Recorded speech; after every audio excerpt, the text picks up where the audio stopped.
Art. A blanket term covering basically all aspects of human creation and expression. This building right here? Art. That song you like? Art. That manifesto that you live by and will one day die by? Art. This is a video where you're definitely going to get tired of hearing the word art. It's a video where most people will probably click off once I get to the disagreeable parts. And I mean, yeah, it goes without saying that this video will most likely underperform. But I don't really care. This video is a statement of intent. It is likely the most meaningful video I feel I've created thus far. It's an explanation for the creation of the channel and my weird schizo rambles about the concept of art. So I'm sorry if it's not as lighthearted as usual. I'll try my best to keep up the spirits though. Okay, retard. It's the Triple Beppo Super Show. So as I explained in my manifesto, no, I'm just kidding, my bio on social media, I firmly believe that art is the truest expression of the human spirit, and that it must be protected at all costs. Art is an expression which allows people to portray their mind in ways they wouldn't be able to with simple speech. Metaphor, allegories, and symbolism are all powerful tools that bring with them the advantage of interpretability. And with interpretability comes the subjectivity of art, its greatest advantage.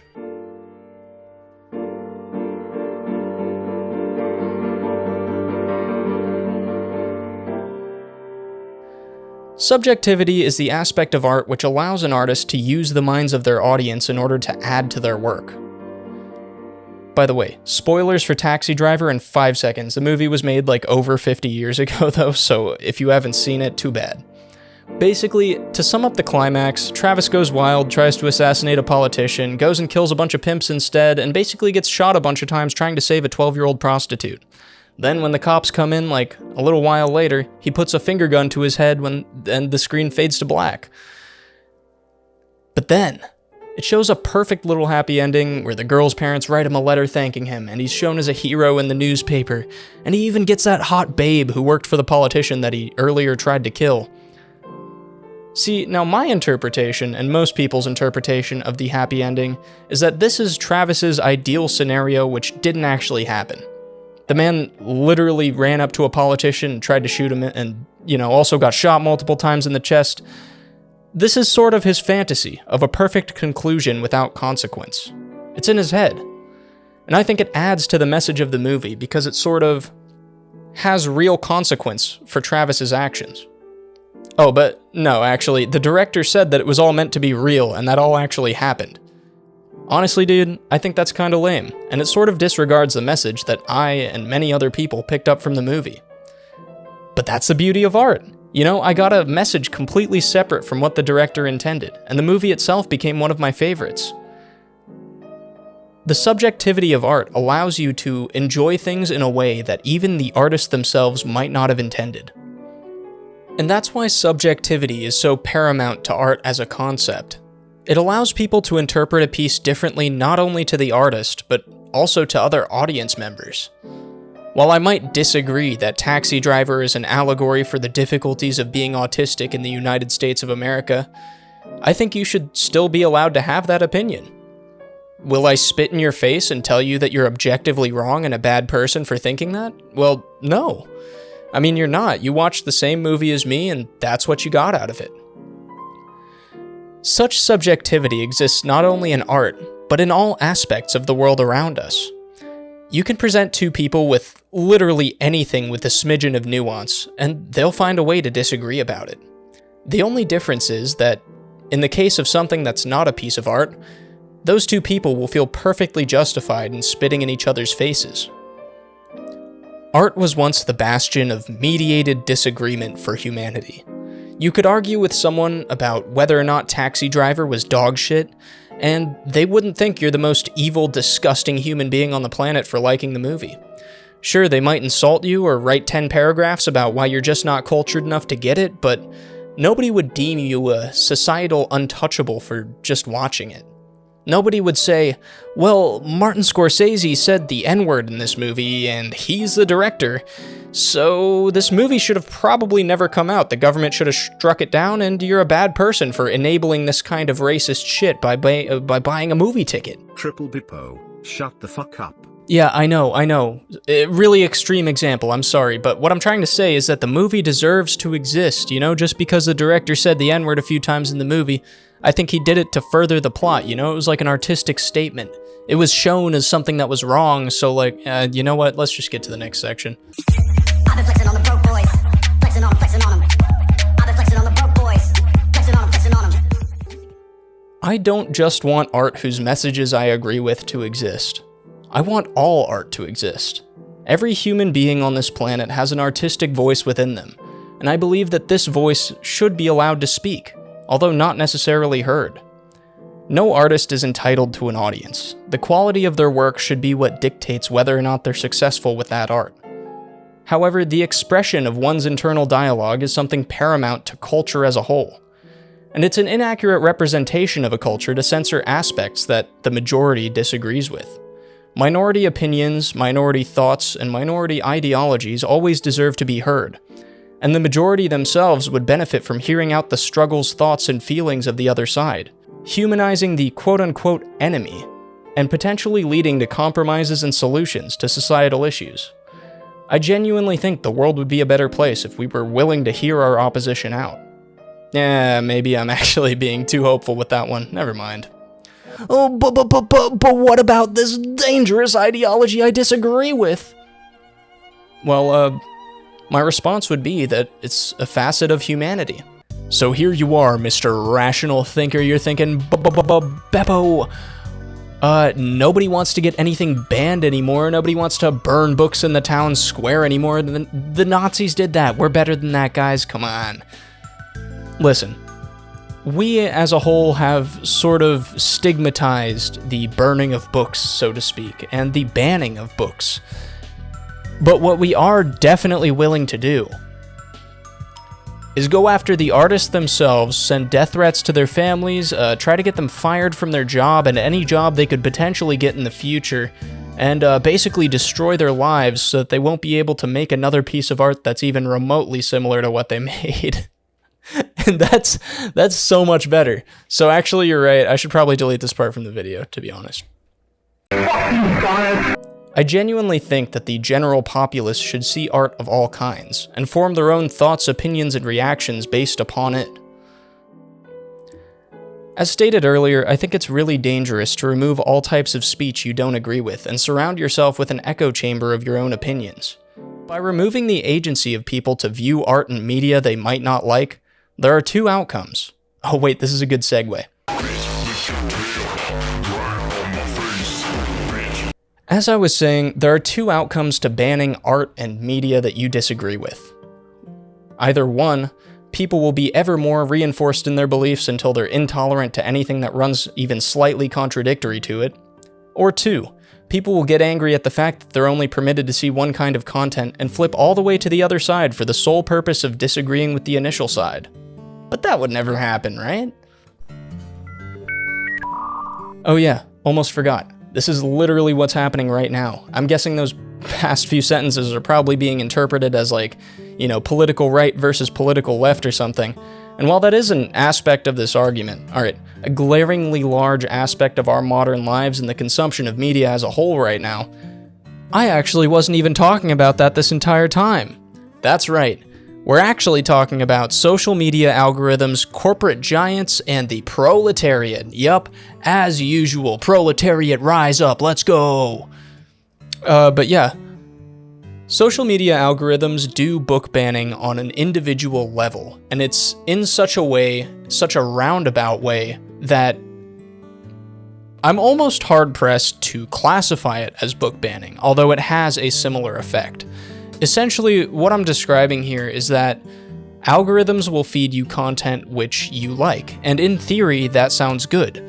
You know, you want to see things that you are likely to interact with, that you're likely to watch. But the problem comes from what you end up not being shown. You end up not being shown contradictory viewpoints. You end up not being shown art that you might find uncomfortable.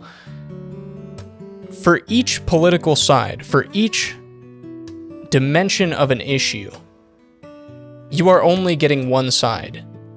You are assigned one side by the categorization algorithm, And then that's your side. That is the kind of media that you are allowed to see. That is the kind of media that you are made to see if you don't go specifically out of your way to see media that you're not predicted to like, which, you're not likely to do. Oh, but you can just look up opposing viewpoints, People are gonna do that. No, dude. People don't look up opposing viewpoints. Echo chambers are appealing because they appeal to human nature. That's literally the whole point of social media algorithms. And while it's human nature to seek comfort, I don't think that it is healthy or natural. I think it's a desire that comes from the fact that the world is normally uncomfortable for us. So we try to create comfortability. You know what I'm saying? It's dangerous because it plays on our very nature. You have to be a very specific kind of person to, escape the convenience of your curated feed and go specifically search for things which, might make you mad, which you might disagree with, which might, be distasteful for you. Having to see and tolerate opposing viewpoints in your daily life is natural, and to be placed into an unnatural environment in which opposing viewpoints are altogether shunned by your side of the algorithm, so the only opposing viewpoints you're shown are actively being shunned by other members of your community, all it does is really reinforce that you are right, you are on the good side, and it's you and everyone else in the world against the enemy. But it's not true, because it's not you and everyone else in the world, it's you and everyone that you see pop up on your social media feed. The reason that you see opposing viewpoints is usually just because someone on your team replies to them. You know what I mean? So you're seeing it in the context of, this guy is stupid, let's insult this guy. So yes, media might not be getting banned like it was in the 1940s, but by restricting people's access to it and by feeding them only the content that they want to see, you're essentially banning whatever the other side is on an individual level. This is not a story of political left versus political right. This is a story of giant corporations versus the middle and lower class. Prior to the social media echo chamber thing, it was perfectly normal for people to go about their daily lives, have opposing viewpoints, and yet see each other and respect each other as, fellow men. I meant this in a way that can be extrapolated to literally any issue ever. Social media algorithms are curated in order to feed us the type of content we're most likely to enjoy consuming, which sounds really good in theory, but in practice, it just places people into these crazy echo chambers that they're expected to agree with based on the things that they view and interact with online. And spoiler alert, it's usually the most extreme version of whatever it is they started out with. Imagine if beginning at the age of 13, every piece of media you consumed, every book, movie, show, painting, whatever, was Nazi propaganda, and every person that you were delivered to interact with identified as a Nazi, and you were fed every piece of menial drama in the Nazi community. I dare say 90% of you would become Nazis. And yeah, I know that's an extreme example. I deliberately chose an extreme example so that you could be like, holy shit, there's no way that could be me. I would never do that. I wouldn't become a Nazi from all that. Well, I think you should take a good look at what the algorithms are feeding you and really think about how it's affected you and your perception of yourself. If you really think hard about it and you think about who you were prior to becoming a denizen of the internet, you're likely to find that you hold some opinions and beliefs that you didn't before, or even more extreme versions of opinions and beliefs that you had before. Yeah, but then again, most people are probably dead set in what they currently believe. You probably will look at it from an extremely biased viewpoint and say, no, actually I'm right. This is all good, and actually I haven't changed at all from the internet. And if you think that the internet has not affected your perception of the world in any noticeable way, take a year off. I'm actually not kidding about this part. Take a year off and maybe you'll understand it a little more. This view of social media really should not be controversial at all. If you're steadfast in your beliefs and you genuinely feel that your worldview is infallible, you should be able to tolerate seeing dissent without screaming at your opponents and deeming them pure evil. After all, you're the better person, right? You're understanding, you're accepting, right? I think that the modern world has commodified comfortability and convenience. I'm not saying here that social media algorithms should feed pacifist gore videos and communist Hitler fan cams. What I'm saying is that the current state of social media algorithms have eased people into a worldview that causes extreme reactions to things that even slightly disagree with their ideology. By segmenting consumers into groups based on these ideologies, the world has become more polarized than ever. We're all slowly being turned into reactionary extremists, no matter what side you take. And it's all to fill the pockets of a couple billionaires who don't see the deep-rooted societal issues soon to plague our society. You are a sheep, and you are being herded. How does anyone find that funny?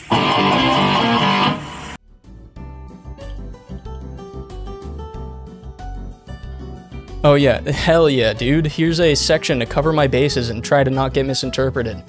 I get that what I'm saying is likely getting interpreted as whatever you disagree with. Red team is going to hear what I said about hearing minorities and flip, and then blue team is going to see what I said about letting bad people speak and make art and flip. You might be thinking, this video got too political, I'm unsubscribing, and you know what, that's fine. I mean, unsubscribe.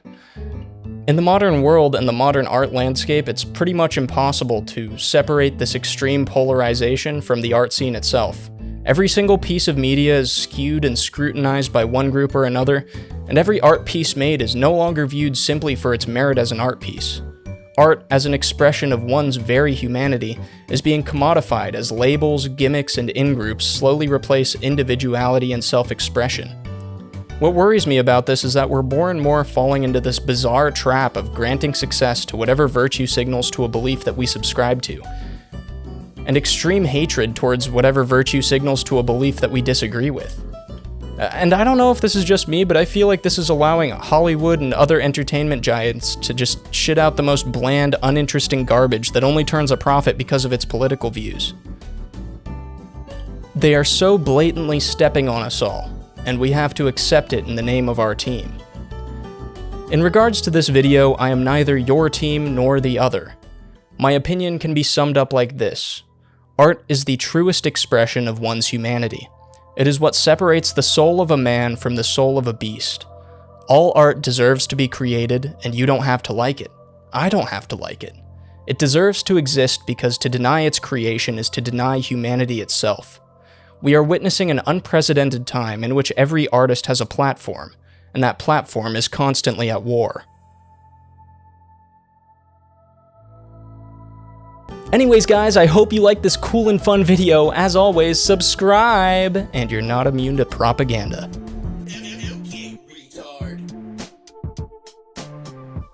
Also, for anyone who's trying to guess my political beliefs based on this, it's whatever side you disagree with, so if that makes you want to unsubscribe, do it. I'm not kidding, just imagine that I am whatever you think the most vile and evil person in the world is, and that's me. So, get out of here. Hope you enjoyed the fun little video. But yeah, this was an epic schizo rant on why I feel art is humanity. Art is an expression of humanity. As artists, I think that you have, and I hate to use this word, I think you have a moral imperative to represent yourself exactly the way you intend to represent yourself. I don't think that you should have to censor yourself for anybody. And I think that if people dislike your art, you know, whatever, they dislike your art. You made it and you should feel proud that you were able to put something out.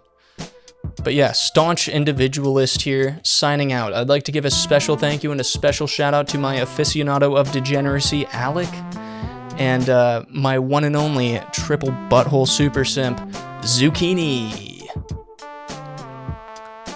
Yeah, thank you guys for watching. This one was a weird one. It definitely was.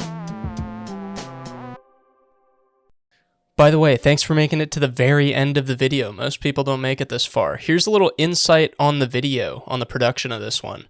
Just for you little special little boy. Basically, I wrote this script in under an hour. I literally timed it, and I just ad-libbed the rest. And I'm basically like role-playing that this is a serious video, but I deliberately left grammatical mistakes in there so that like people call me out in the comments because I think those are funny. And yeah, I don't know. If this hits people who aren't my normal audience, I would love to see people correcting my grammar, people calling me gay for referencing Taxi Driver. I don't know. I think the reaction would be funny. We'll see.